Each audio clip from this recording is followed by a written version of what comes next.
Tonight, a preview of this year's walk card participants. Plus, lunch for a good cause. Stay tuned. TrojanVision Nightly News starts now. From the high-definition Digital Production Center on the Troy campus, with news from Troy University locations around the world, this is Troy TrojanVision Nightly News.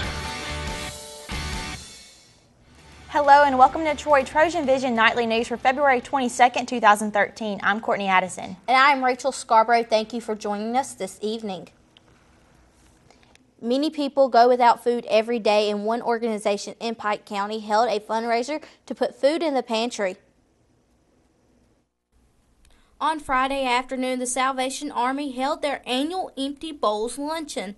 The luncheon is designed to feed the hungry and is set up like a soup kitchen, but with a little more variety.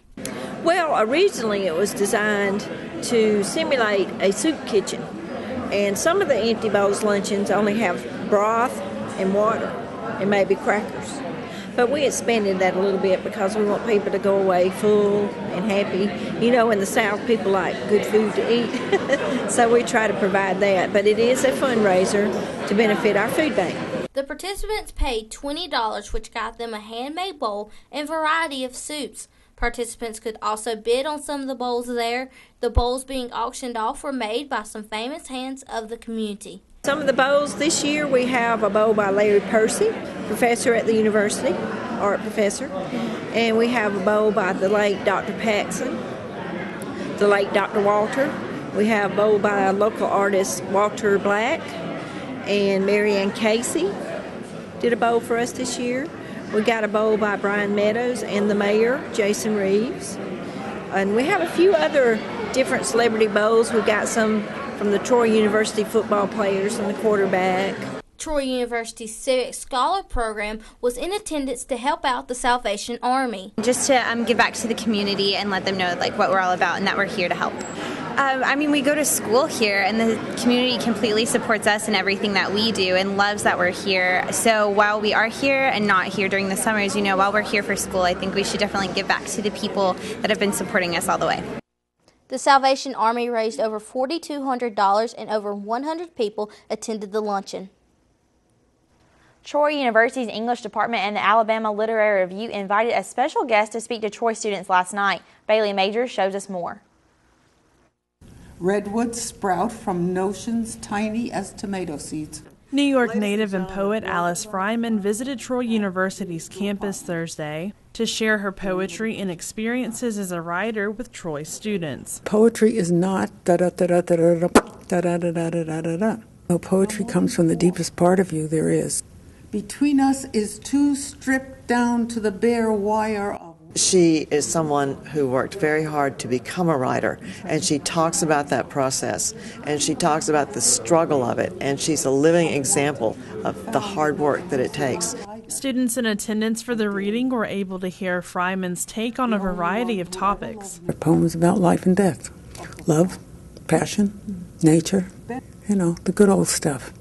And what did Fryman say when asked what inspired her to write? That's like asking me what inspires me to breathe. Because what you write is who you are. Writing becomes the way you think. It becomes the way you figure out something. Fryman's poetry reading was sponsored by Troy's English Department and the Alabama Literary Review. Fryman and one member of the ALR say they want to help students embrace writing. Poetry isn't foreign. They have been taught that it is. Mm-hmm.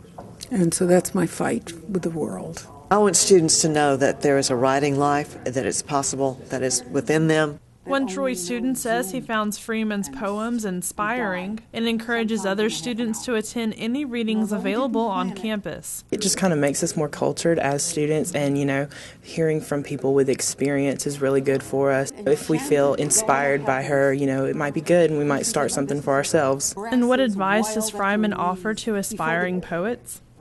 They should take vitamin pills so that they live a long life, because it takes a long life. They should read and read and read and read. They should make themselves open and available to life, because life is their dictionary, as Emerson said. Bailey Majors, Troy TrojanVision News. For more information or poems by Alice Fryman, you can visit alicefryman.com. So, Rachel, how many students do you know would spend their spring break walking 160 miles? Not many. I know I wouldn't. And neither would I. But there is one group of Troy University students who are putting on their walking shoes for a good cause. Haley Greathouse has the details. The Alpha Tau Omega fraternity is preparing for their annual walk hard event. 3 years ago, after seeing a man walking down the road, 4 brothers decided to take a hike to the beach. But one brother wasn't able to participate because of his diabetes, giving the brothers the idea to use the walk as a fundraiser. Walk Hard is a 6-day walk from Troy to Panama City, and it's a 160-mile walk. When we first started, it was 3 walkers, and then the next year was 5, and now this year we actually have 12. In previous years, the money has gone to Camp Aska, but this year, it's for a different cause. We walked down there and we raised money for the Special Olympics. The cause is even getting Mayor Jason Reeves involved because it hits a little closer to home. The ATOs are supporting Special Olympics, which is very important to me. My next-door neighbor, I grew up in Troy, a lady named Virginia Watson. She was a physical education teacher here, and she was one of the people that was instrumental in bringing the Special Olympics to Troy State University. The mayor will be walking to the Troy city limits, and the participants think it is a great opportunity to bring together the citizens and students of Troy. I think that's a great way for the university to connect with the people of Troy. It's only a good thing for the city of Troy. And how are the brothers preparing for this journey? A couple of us have actually been doing some running and stuff like that, and we actually have been lifting and all sorts of stuff. I've been drinking a lot of water, more than I usually have lately. Getting myself hydrated and slowly building up to where I can retain water for that trip. If you would like to help the ATO fraternity, they are raising money in several different ways. We are doing different levels of sponsorships for the event. So on the back of our T-shirts and all of our logos and stuff, the posters, it will have our sponsors' names on there. Haley Greathouse, Troy, TrojanVision News. If you would like any information on how to sponsor the walkers, you can visit their website at walkhard.org. They will depart from Troy on Friday, May 8th and plan to arrive in Panama City on Wednesday, March 13th.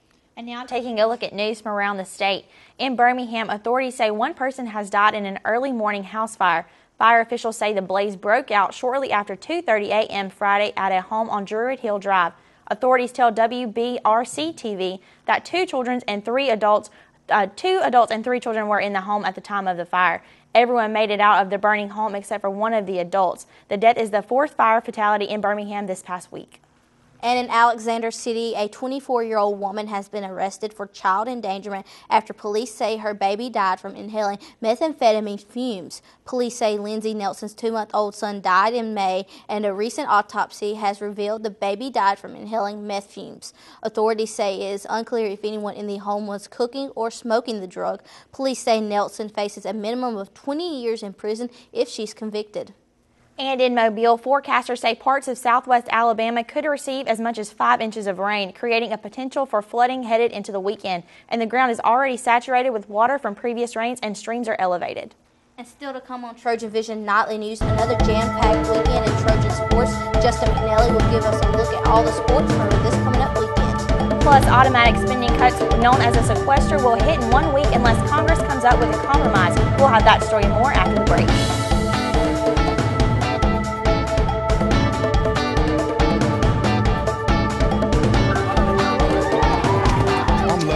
Let me help you with that. I get to do something I love. It has nothing to do with touchdowns or titles. Everybody bring it in. I get to play a part in the life of someone just starting out. How many of you think homework is just as important as teamwork? I help keep kids in school. Good. And that's the name of the game. My name is LaDainian Thomason. I don't just wear the shirt, I live it. Give, advocate, volunteer. Live United. I decided I wanted to go back to graduate school. And I was looking for a college that would be able to accommodate shift work and family life, and the Troy schedule fit in very well with my lifestyle. On campus or online, Troy offers you in-demand degrees sought after by the law enforcement community. Troy University. It's all you need to know.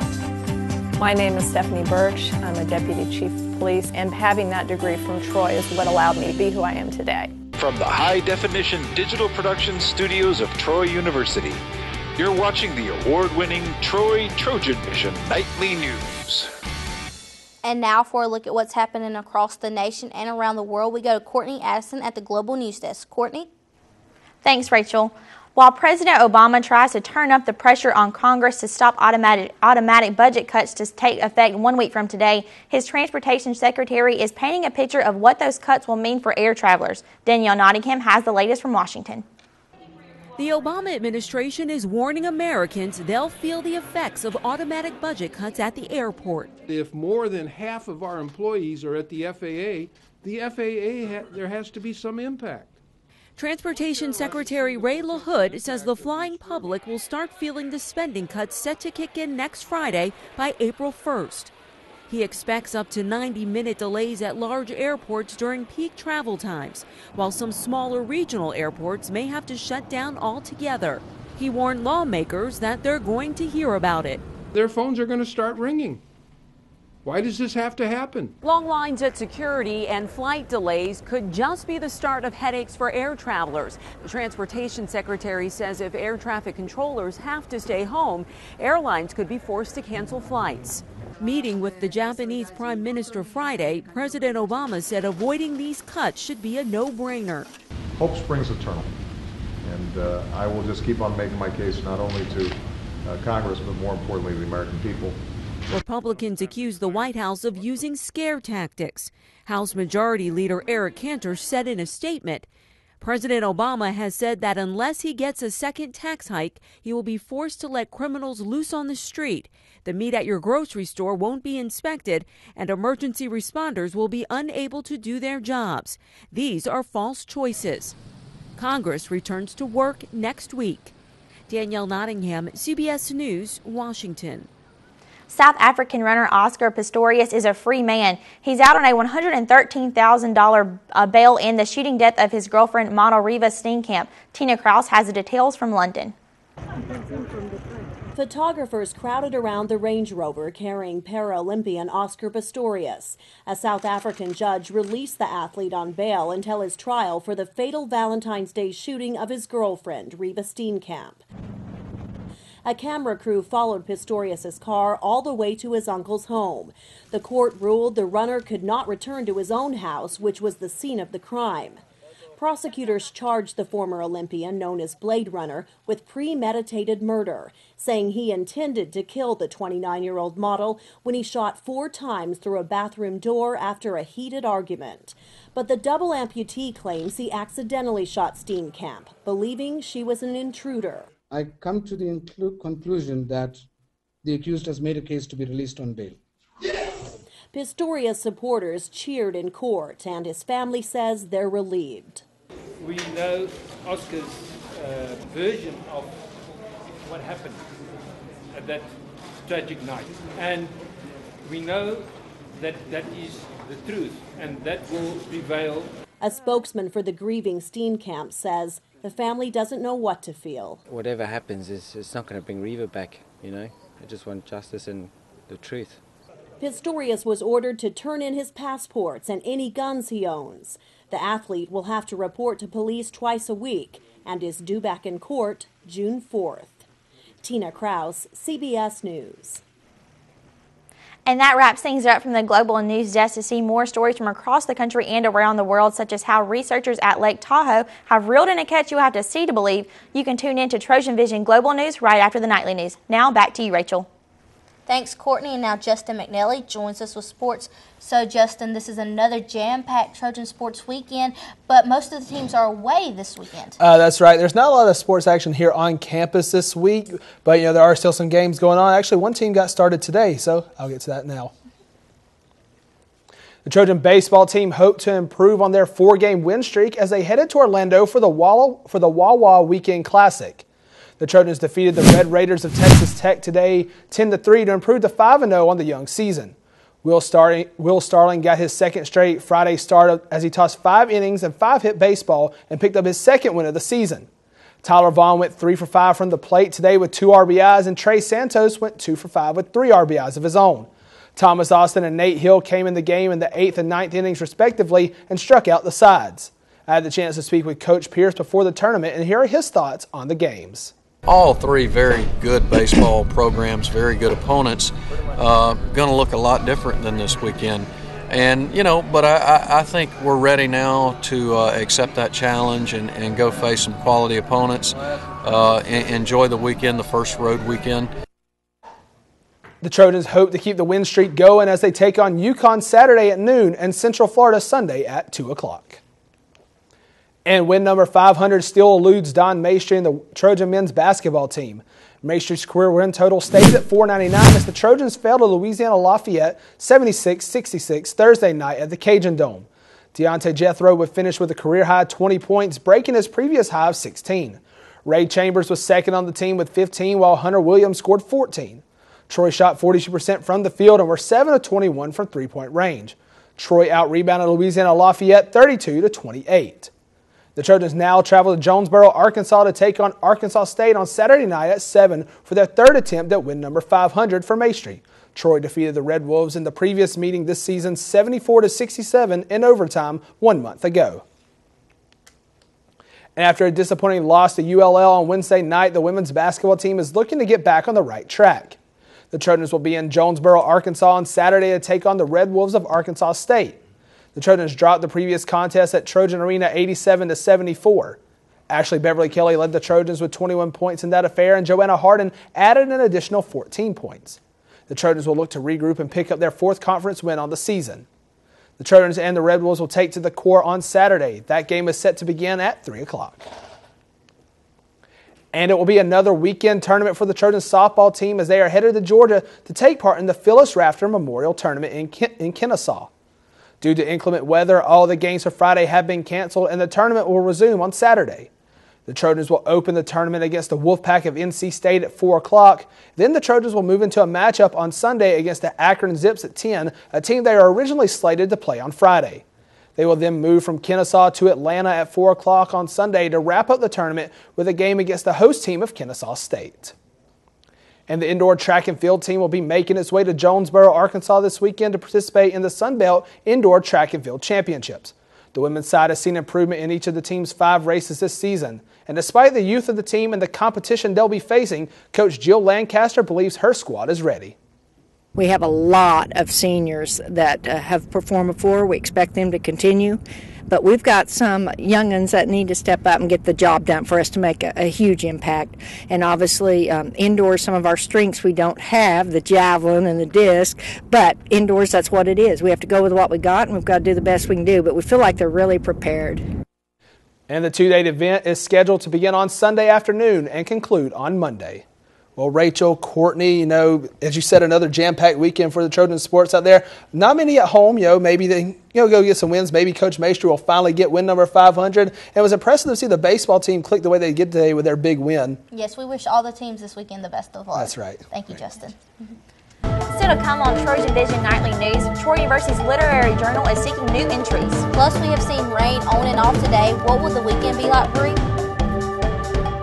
Looks like as we head into our weekend, those rain conditions will be sticking around, but as we close out our weekend, we may be seeing a little bit of sunshine. I'll have more coming up next in weather.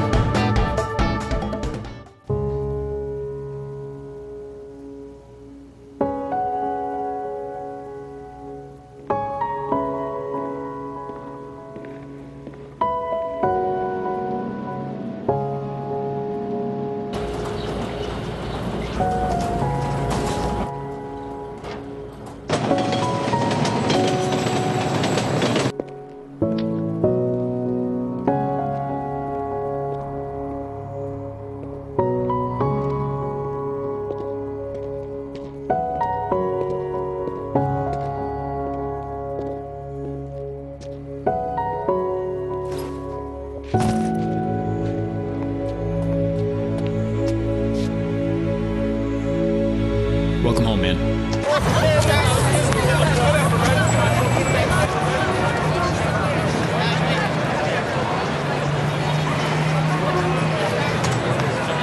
From the high-definition digital production studios of Troy University, you're watching the award-winning TrojanVision Nightly News. And now Bree Sanders joins us with weather. So, Bree, to start our week off, we had sunny skies, a little bit warmer outside, and today it's gloomy, kind of misty. What can we expect going into our weekend tomorrow? Well, it'll be almost the same. These rain conditions will be on and off, maybe even a little bit of sunshine as we close out our weekend, and I'll get more into that in just a moment. But first, let's take a look at our campus snapshot. On campus right now, we see that it's very gloomy outside, overcast skies, so if you're headed out and about, make sure you keep that rain gear on hand with you. It is raining on and off right now. Current conditions in our area, right now we have partly cloudy skies, temperatures at 59 degrees, dew points at 55 degrees, humidity is at 86%, barometers at 29.99, almost 30 inches and falling. Winds are coming in from the northeast at 8 miles per hour. Today's stats, we had a high today of 66 degrees, a low of 55 degrees. There was 0.37 inches of rain in our area. The sun rises at 6:18 a.m. and it should set at 5:36 p.m. Temperatures around the state. Right now we're experiencing some warmer temperatures for it to be raining. Mobile coming in at 65, Huntsville at 51, Birmingham at 53, Montgomery at 59, as well as Troy at 59, Phoenix City at 52, and Dothan at 61.